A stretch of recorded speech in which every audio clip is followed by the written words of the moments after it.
السلام علیکم ورحمۃ اللہ. میں ہوں حامد جواد احمد اور میرے ساتھ موجود ہیں آج افتخار کلوا. جو عام جو ٹرینڈز ہیں جو سیاسی طور پر ادھر چل رہے ہیں، تو اس حوالے سے آپ کے پاس کوئی اپڈیٹ ہے؟ اچھا، ایک تو آج کی تازہ ترین خبر ہے مظفر آباد سے کہ ایک فارچونرز گاڑی جو کہ وزیر حکومت کے زیر استعمال ہے، ان کی رہائش گاہ سے آتی ہے مظفر آباد بازار میں، اور وہ رکتی ہے جہاں پر ایک بوٹ پالش کرنے والا بندہ بیٹھا ہوتا ہے. اس نے اپنا ٹھیا لگا رکھا ہے، تو وہاں وہ گاڑی سے ایک بندہ شوز نکال کے لے کر جاتا ہے اور اپنے وہ شوز پالش کرواتا ہے اور دوبارہ واپس اس گاڑی میں رکھتا ہے اور چلا جاتا ہے. اور یہ ایک تاریخی لمحہ جسے ایک صحافی ہیں امیر الدین مغل، انہوں نے اپنے موبائل میں ریکارڈ کر لیا ہے. ویسے تو اس طرح کے تاریخی کافی لمحات ہیں، ہوتے رہتے ہیں، لیکن ریکارڈ نہیں ہوتے. تو اس کو خوش قسمتی کہیے یا پھر وزیر صاحب کی بدقسمتی کہیے کہ اس کو ریکارڈ کر لیا گیا ہے، اور اب اس پر کافی چرچا ہو رہا ہے. آج صبح کی یہ ویڈیو ہے اور بہت سارے لوگ ہیں جو وہ اس کو شیئر کر رہے ہیں، اور پھر اس پر بھی بات کی جا رہی ہے کہ جو ایک دن پہلے وزیر اعظم راجہ فیصل ممتاز راٹھور صاحب نے بات کی ہے کہ جو ہمارے بارے میں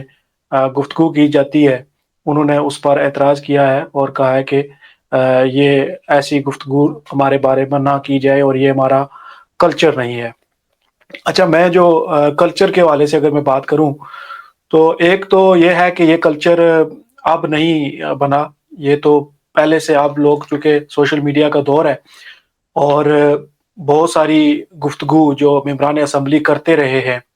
یا جو پاور پولیٹکس کرنے والے سیاستدان کرتے رہے ہیں، وہ ریکارڈ پر موجود ہے. اور کچھ پہلے کی بھی ہے اور کچھ تازہ ترین بھی ہیں، پچھلے 3-4 سال یا پچھلے 6 مہینے کی بھی نکال لیں. تو ایسی گفتگو کی گئی ہے جو کہ قطعاً پارلیمانی نہیں ہے، لیکن انہوں نے اعتراض کیا ہے. میں اس کا حق میں ہرگز نہیں ہوں کہ غیر پارلیمانی گفتگو ہونی چاہیے یا کسی کو گالی دینی چاہیے، لیکن یہ کلچر جو انہوں نے جس کی بات کی ہے، یہ بھی انہی کا متعارف کرایا ہوا ہے. اور اس کے بعد جو لوگ ان کے بارے میں بالخصوص جس کا ذکر کیا جاتا ہے کہ ممبران اسمبلی کو ڈنگر کہا جاتا ہے، تو ایسا نہیں کہنا چاہیے، لیکن اس کے لیے ممبران اسمبلی کو بھی کچھ ایسے اقدامات کرنے چاہیے اور نظر آنا چاہیے کہ وہ عوام دوست ہیں اور عام عوام کو اپنا سمجھتے ہیں. تو اس کے بعد عوام کو وہ کہہ سکتے ہیں کہ آپ ہمارے بارے میں ایسی گفتگو نہ کریں. اچھا، یہ جو معاملہ ہوا ہے بوٹ پالش کرنے والا، کہ ایک سرکاری گاڑی میں شوز لائے گئے ہیں، بوٹ لائے گئے ہیں اور ان کو شہر سے پالش کروایا گیا ہے. وہ پالش کی قیمت شاید 50-100 روپے ہوگی، لیکن اس کا جو ڈیزل کنسپشن ہوئی ہے وہ شاید 500-1000 روپے کی ہو. تو ایک ناجائز استعمال ہوا ہے سرکاری گاڑی کا، جس کے بارے میں وزیر اعظم صاحب بھی فرما چکے ہیں کہ اب گاڑیوں کا ناجائز استعمال نہیں ہوگا. تو اگر وہ چاہتے ہیں کہ لوگ ان کے بارے میں اچھی گفتگو کریں، وزیر اعظم صاحب خود ان سے قلم دان واپس لینے کا نوٹیفیکیشن جاری کریں، تو ایسا ہی معزز دنیا میں ہوتا ہے. تو پھر ان کی جو عوام میں مقبولیت ہے اور عوام ان کے بارے میں جو رائے رکھتی ہے، اس کو تبدیل کیا جا سکتا ہے، اور لوگ کہیں گے کہ وزیر اعظم صاحب نے جو بات کی ہے کہ یہ ہمارا کلچر نہیں ہے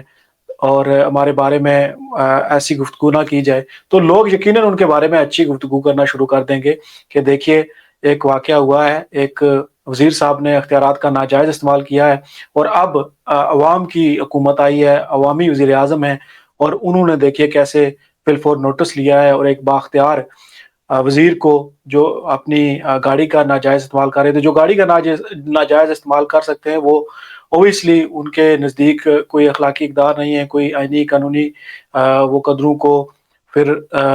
فالو نہیں کرتے، وہ کچھ بھی کر سکتے ہیں. تو یہ ایک مثال ایگزامپل سیٹ کر سکتے ہیں وزیر اعظم صاحب، اور پھر لوگوں کو یہ کہہ سکتے ہیں کہ آپ ہمارے بارے میں اچھی گفتگو کریں، بلکہ کہنے کی ضرورت نہیں پڑے گی، لوگ خود بخود ان کے لیے اچھے الفاظ کا استعمال کریں گے.